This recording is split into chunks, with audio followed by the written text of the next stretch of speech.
Hola a todos y todas, bienvenidos y bienvenidas a una nueva edición de entrevistas de Congreso Futuro 2025, en esta edición en donde nos preguntamos qué humanidad queremos ser. Y justo como punto de inicio para estas conversaciones también estamos entrevistando a Marcus Gabriel. Marcus Gabriel en realidad también, es un filósofo alemán, profesor y director de Cátedra de Epistemología, Filosofía Moderna y Contemporánea en la Universidad de Bonn. Y es reconocido por su trabajo en el nuevo realismo. Marcus, ¿cómo estás? Muy bien, muy encantado de estar aquí contigo en el bello país de Chile. Qué bueno, Marcus. Esta es la segunda ocasión que estás con nosotros en Congreso Futuro. Han pasado ya algunos años porque estuviste en 2018 con nosotros por primera vez. ¿Cuáles son las diferencias que has notado en Congreso Futuro de entonces y ahora? En todo caso, estamos en un otro lugar esta vez, ¿no? Aquí en Ceina, en el centro de Santiago de Chile. Eso es diferente, pero lo importante es lo que no cambió. Es decir, la calidad de las exposiciones, la selección y también la composición de las charlas. Y es realmente impresionante porque el Congreso Futuro muestra, ¿no? O en un cierto sentido confirma una reputación que Chile tiene en general. Es decir, la reputación de ser, ¿no?, un país de frontera de la humanidad. Un país de un futuro muy abierto.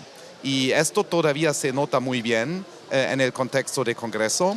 Y entre tanto, el país atravesó, ¿no?, una crisis constitucional muy, muy grave y una pandemia. Y todavía no soy capaz, ¿no?, de detectar realmente las diferencias. Pero lo importante es que el país todavía está lindo. Qué bueno, y es muy importante y muy interesante lo que tú mencionas, como de ahí efectivamente han sucedido muchas cosas, pero esta preocupación que tenemos aquí en Chile por, uno, saber quiénes somos, dónde estamos, y por otro lado, innovar, se ha mantenido intacta en todo este tiempo y creo que es algo importante de mantener.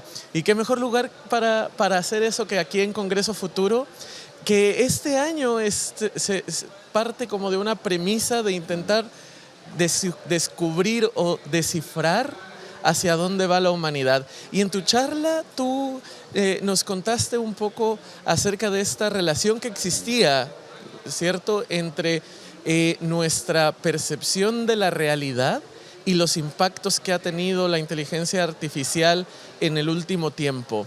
Para ti, ¿cuáles podrían ser uno o dos de esos impactos más grandes? Entonces, yo creo que el impacto más grande es la aceleración del mundo de la vida, ¿no?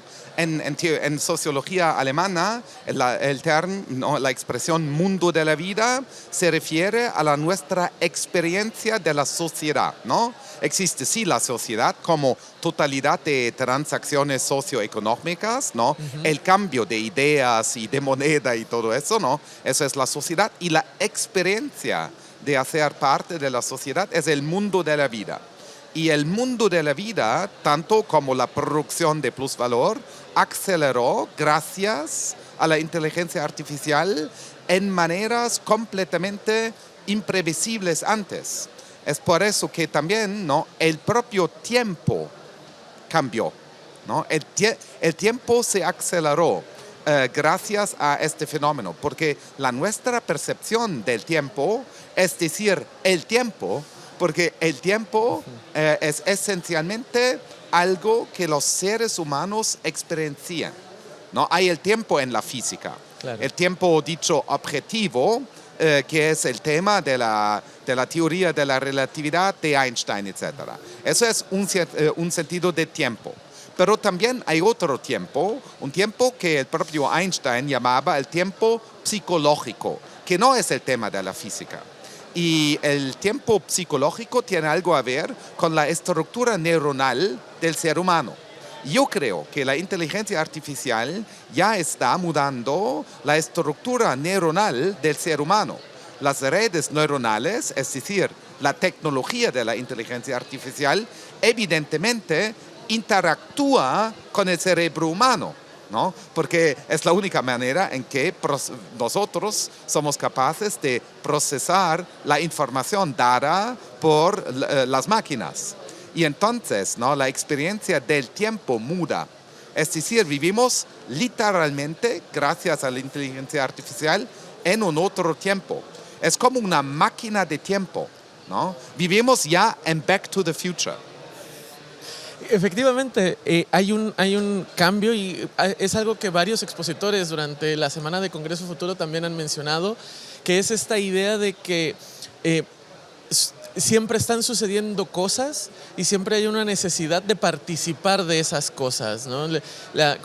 Con los modelos y con la inteligencia artificial que se ha desarrollado en el último tiempo, existe esa como necesidad de alcanzar una rapidez que hasta hace algún tiempo no era posible, ¿no? Sí. Y una necesidad, por ejemplo, de siempre responder, que pareciera que nos ha hecho muchísimo más reactivos. ¿Tú crees que ese también ha sido un cambio? ¿Tú crees que la sociedad hoy es mucho más reactiva que reflexiva? Creo que estamos ahora juntos en un mar de informaciones, ¿no? En ondas cuánticas con nuevos pensadores. Entonces viajamos juntos con agentes antes desconocidos. Y estos agentes son coagulaciones de transacciones humanas, es decir, dados, ¿no? Un dado en el sentido técnico, los dados como combustible de la época de la inteligencia artificial. Un dado es una producción de actitudes mutuas entre seres humanos y otras especies. Y los sistemas de inteligencia artificial, ¿no? Son modelos de estas acciones. Y en un cierto sentido podemos introducir un nuevo concepto, ¿no? El concepto de una reacción. Una reacción, como tú propusiste, ¿no? Una reacción también es una acción, pero es una reacción, es una acción respecto a una acción. Y estos nuevos agentes inteligentes, ¿no? Los objetos que piensan, ¿no? En una manera trascendente al entendimiento humano, porque son cajas negras, ¿no? Nadie sabe lo que se pasa dentro del sistema, porque es demasiado rápido. Y estos agentes con quienes estamos en el mar de la información, ¿no? Nos transforman, en tu sentido, en entes reactivos. Pero la reacción también es una nueva forma de acción. No es pura pasividad, ¿no? Los sistemas nos ofrecen opciones, pero nosotros todavía escogemos entre las opciones. Entonces, y la reacción es eso, es escoger entre dados por una inteligencia ajena.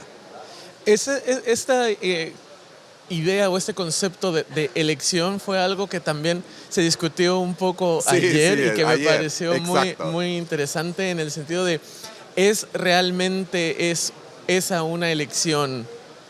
Vamos a usar la palabra libre, o es simplemente como la elección del mal menor. Sí.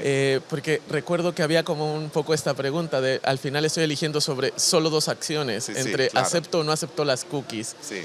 ¿Cuál es tu postura con respecto a esta libertad de acción? Entonces definimos la libertad, ¿no? La voluntad libre, ¿no? El arbitrio, ¿no? Definimos eso como capacidad de hacer algo a la luz de una anticipación del futuro. Entonces la libertad no es el contrario de la necesidad, ¿no? Es decir, la libertad, ¿no? es eso que llamo autodeterminación. Mi tesis de autodeterminación no es ingenua, ¿no? No niego la influencia de la sociedad, de la inteligencia artificial, ¿no? Al condicionamiento de mis elecciones. Pero una elección es libre, ¿no? En el sentido que anticipa futuros posibles. Y el futuro, por definición, está abierto, ¿no? El futuro, entre otras cosas, es lo que haremos. Claro. Y los sistemas nos ofrecen, ¿no? Con prejuicio, con sesgo, ¿no? Opciones, claro. Y nos motivan, manipulan. Pero la manipulación presupone precisamente la libertad de los manipulados, ¿no? Porque si no, entonces, utilizar, por ejemplo, el micrófono no es una manipulación del micrófono, porque el micrófono no tiene reacción. El micrófono es puro objeto. Y nosotros somos sujetos, es decir, capaces de anticipar un futuro. Justo esa conversación en torno a si la inteligencia artificial es vista o no como una herramienta, si es o no utilizada como una herramienta y la personalización que tiene, no sé, modelos de lenguaje que hasta ahora han alcanzado como un avance muy grande, como ChatGPT, está siempre en el centro de la conversación en torno a inteligencia artificial. Para algunos, la inteligencia artificial es solo una herramienta que debería de ser vista únicamente como eso. Para otros, la inteligencia artificial ya está en otro lugar, Sí. ¿no? En donde ya no puede volver atrás y ser una simple herramienta. ¿Dónde estás tú parado, Marcus? Yo creo que la inteligencia artificial, estos sistemas, están precisamente entre sujeto y objeto. Son sujetos-objetos o, en otros términos, son medios. ¿Ah? Entonces, existe un entre-ser. ¿Ah? Hay mucha cosa entre A y B. Entonces, en lógica, en filosofía normalmente, conocimos dos formas de oposición. La contradicción, es decir, UA, UB. No hay nada entre los dos. Y los contrarios. En el caso de los contrarios, ¿no? A y B, ambos pueden ser falsos. Es decir, hay algo entre los dos. Y vivimos ahora en la época no de la contradicción, pero del contrario.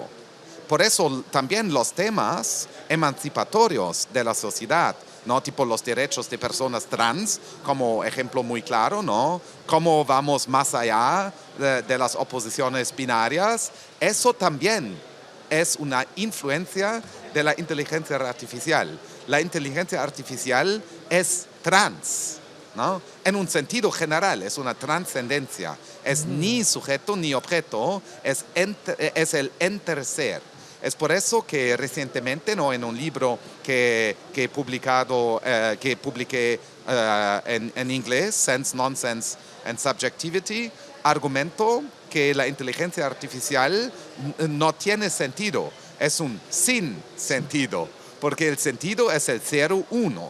La inteligencia artificial ya no es 0-1. Es muy, muy interesante esta postura y como para mí esta idea de la inteligencia artificial viviendo en un espectro muchísimo más que una cuestión Exacto. real resuena mucho. Pero en este momento vamos a hacer una pausa, Marcus, y volvemos en esta serie de entrevistas que estamos realizando aquí en Congreso Futura 2025. ¿Qué humanidad queremos ser?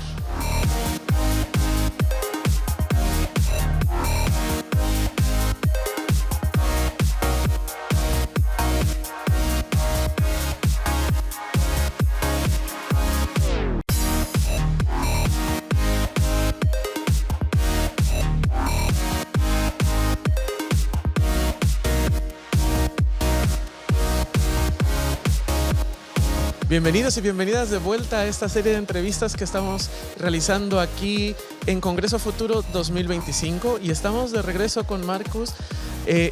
Hace un momento estábamos hablando sobre un concepto interesante que era la inteligencia artificial en esta especie de espectro, en donde no es o dejó de ser una herramienta, pero tampoco es un sujeto y vive esta dualidad de objeto-sujeto. Para ti, ¿cómo esto afecta no solo la relación que nosotros tenemos con la inteligencia artificial, sino también los lugares que ocupa la inteligencia artificial en nuestra sociedad? Entonces, las inteligencias artificiales buscan maneras, ¿no?, de vivir con nosotros. Entonces, ya no son, no, en este sentido, pasivos. Entran en las redes sociales análogos, ¿no? Modificando, cambiando la textura de la sociedad, ¿no? Son, como se dice ahora, ¿no? Tecnologías disruptivas. Y esta disrupción se manifiesta en una revelación del real. Entonces, por un lado, la inteligencia artificial, ¿no? Tiene una ontología, un ser que está un poco cerca, ¿no? de la ilusión, de la ficción, de la mentira, las patrañas políticas, ¿no? Y todo este mundo tipo posverdad, Trump, Musk, etc. Eso es un lado. Pero por otro lado, la inteligencia artificial, ¿no? Es súper real, ¿no? El gran sociólogo Jean Baudrillard ya llamaba esto en los años 90 del siglo pasado la hiperrealidad. Entonces, ¿no? la inteligencia artificial hiperrealiza la sociedad. Por eso, ¿no? Gracias a la inteligencia artificial, por un lado somos, ¿no? manipulables, sobre todo por el Silicon Valley y China. Por otro lado, sabemos mucho más que nunca, ¿no? Entonces, las informaciones son cada vez más accesibles y eso es un proceso de revelación, ¿eh? Como dijo recientemente, defendiendo Donald Trump, ¿no? El técnico Peter Thiel del Silicon Valley, que llamaba al Trump, ¿no? la revelación. Y Trump es un conjunto de mentiras, pero lo interesante es que, ¿no? en esta época en que la ficción vuelve realidad y la realidad ficcional, la inteligencia artificial, ¿no? el entreser, toma lugar en el mente humano, en la mente humana. Eso es lo que estamos viviendo.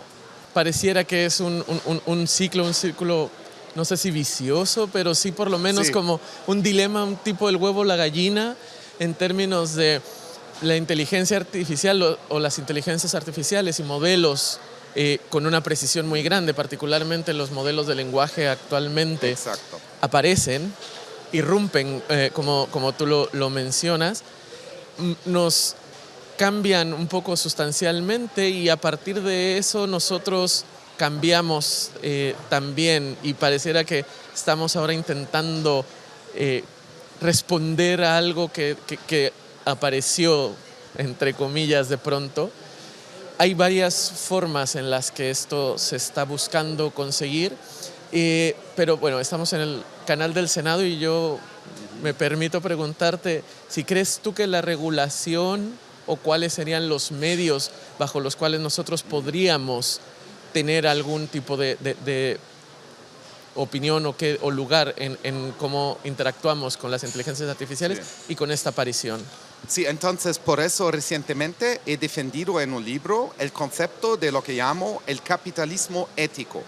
El capitalismo ético, una regulación, claro, las medidas políticas que tenemos y que son súper importantes para este tipo, ¿no? de clasificación de los sistemas de inteligencia artificial. Por ejemplo, ¿no? un tema político de alta importancia es rechazar la descripción de las redes sociales como plataformas. Eso era un error de Bill Clinton. No son plataformas, es decir, ¿no? medios más o menos neutrales. No son plataformas, son armas.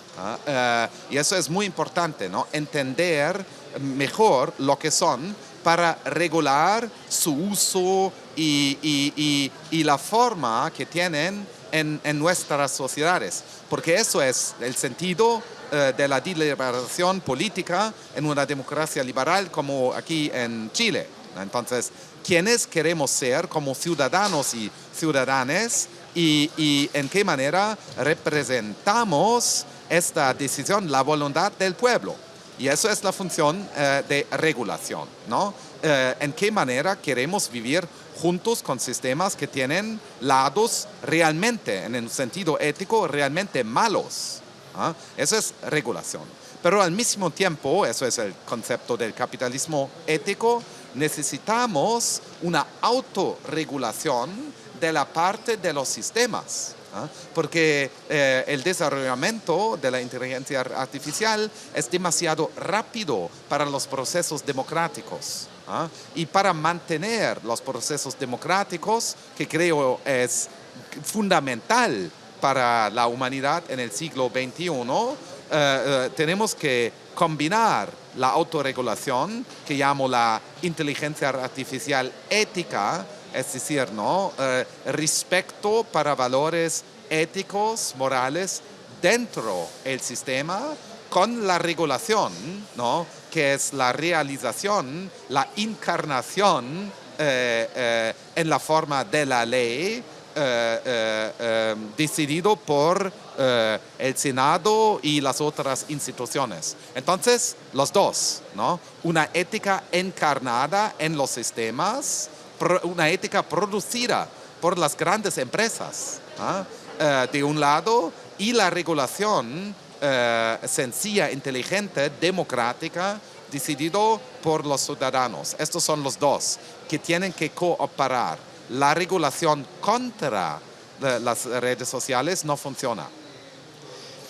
Este punto me parece muy, muy interesante de retomar, porque parece que la regulación a lo que llamamos plataformas, y que tú mencionaste, no necesariamente son plataformas, porque no parten desde una lógica sin, no sé, sin una ideología, vamos a decirlo, detrás. Sí. O sea, no son neutrales, parten desde ninguna manera.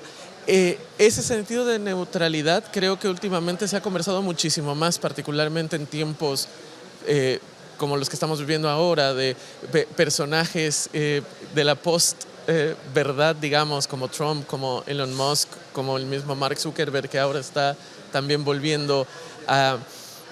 Se ha ligado muchísimo a una discusión sobre la libertad de expresión. Sí. ¿No? Es decir, la regulación de las plataformas es intrínseca o está intrínsecamente relacionado con la libertad de expresión o, como lo plantean estos personajes, la censura. Sí. Y tú hablabas de las patrañas políticas. ¿Cómo todo esto podría conectarse en esta nueva realidad? Entonces es importante, ¿no?, distinguir la función de la libertad de la expresión con la forma de la expresión digital. Entonces, normalmente, ¿no?, el concepto importante, el derecho democrático de la libertad de expresión, que es diferente de la búsqueda de la verdad, ¿no? También expresiones, opiniones falsas, sin sentido, tienen un derecho de existir en una democracia. Una democracia no es un régimen de expertos, no es un gobierno de profesores catedráticos, ¿no? Y eso es bien, ¿no? Es algo, es un gran bien de la democracia. Pero, ¿no?, negar hechos evidentes es otra cosa. La función de la libertad de la expresión no es la protección de la mentira o de la destrucción de los hechos. Eso es otra dimensión. Y alguien como, ¿no?, Elon Musk y Donald Trump no son capaces de distinguir. Elon Musk lo es en realidad porque tiene, ¿no?, por lo menos una parte de su mente es científica. Y es decir, las máquinas que produce, por ejemplo, ¿no?, sus automóviles, ¿no?, presuponen hechos objetivos, si no, no funcionan. Y entonces quería ver, ¿no?, qué hace Elon Musk si un gran grupo niega los hechos respecto al funcionamiento de sus máquinas. Eso sería un contraataque, ¿no? Teorías de conspiración contra Tesla. Y sería un contraataque y además sería muy interesante de ver. Y justo, bueno, nos acercamos ya al final de esta conversación, Marcus, pero yo quería preguntarte para cerrar un poco, ¿cuál es porque tú en en estas participaciones o durante todo lo que hemos conversado has hablado mucho sobre qué humanidad queremos ser y me parece que desde ahí has partido mucho de tus tesis o de las hipótesis que nos has presentado. Por eso me gustaría más bien cambiarlo un poco hacia qué humanidad tú te gustaría que fuéramos, hacia qué humanidad te gustaría que o que tú crees que nos estamos dirigiendo. Sí, entonces mi visión normativa, mi deseo para la humanidad del futuro es una autoconcepción, un modelo, una imagen que tenemos de nosotros como fundamentalmente morales. Es decir, el destino de la humanidad es precisamente el progreso moral. Somos los únicos animales conocidos que son capaces de historia, es decir, del cambio fundamental del programa de la acción. Ningún otro animal tiene feminismo, por ejemplo, o democracia liberal, o cinema, o congreso futuro. Entonces son todos ejemplos, ¿no?, de un progreso histórico, evolutivo, que trasciende la pura animalidad. Y la moralidad es el bien supremo, es decir, lo que nos tiene que definir. Es decir, un futuro, ¿no?, en que la meta de la organización humana no es la meta de Mark Zuckerberg, sino, ¿no?, la cooperación ética para el progreso moral. Eso es la humanidad que quiero. Muchísimas gracias, Marcus, por esta conversación y por participar en Congreso Futuro. Y muchísimas gracias también a ustedes por acompañarnos en esta conversación en donde nos preguntamos qué humanidad queremos ser. Muchísimas gracias y hasta luego. Gracias.